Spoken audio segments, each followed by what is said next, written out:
Okay, how do we start the process? Well, we want to ask the right questions to get the right answers, to get the right results.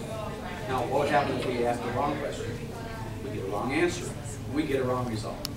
So it's knowing exactly what to ask. And I've got a couple things here that I usually incorporate with, and it goes really much deeper than this, quite frankly. Like, what do you want, really? What do you want with this environment? Where do you want to go? How do you want to be perceived in your environment?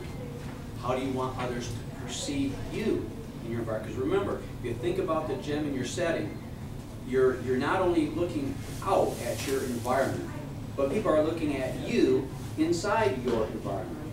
Okay? So it really isn't the same thing as you take a gem or a diamond and you can put it in all different types of settings, and some will really enhance the fire and the clarity and the presence of it.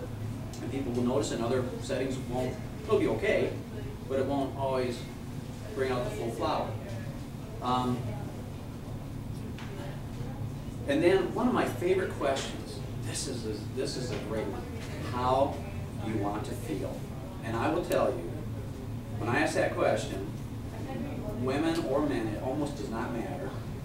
Sometimes the women change it just a little bit. But the typical thing is, I want to be cozy and comfortable. Correct? Cozy and comfortable. How come it's always cozy and comfortable? Well, I've never found anybody who doesn't want something. They want something. Don't give me something harsh, and it's always cozy. It's something that's got comfort level to it, right? But then, how is it that with so many different personalities, we try to define what it is we want with the same two words? Again, they are important in the whole scenario, but now we have to say, what does that really mean to you? How do you spell comfortable and cozy? What kind of materials, what kind of combinations, what kind of spaces will bring this about? Okay? And so this is very much like cooking or writing music. If a chef says, I've got to come up with a new dish.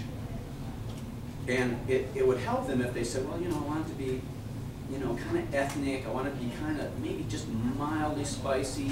I want it to have a full-bodied flavor. I want enough there that it's a really a wonderful treat for the palate. And he's going to try to determine in advance what it is so that he can put the ingredients together that hits it right where he wants it, right? He doesn't want to say, well, I want something kind of spicy and whatnot, and then it ends up being too sweet. He missed the mark greatly, right? You think, does he really know what he's doing? Does he really know how to handle his ingredients?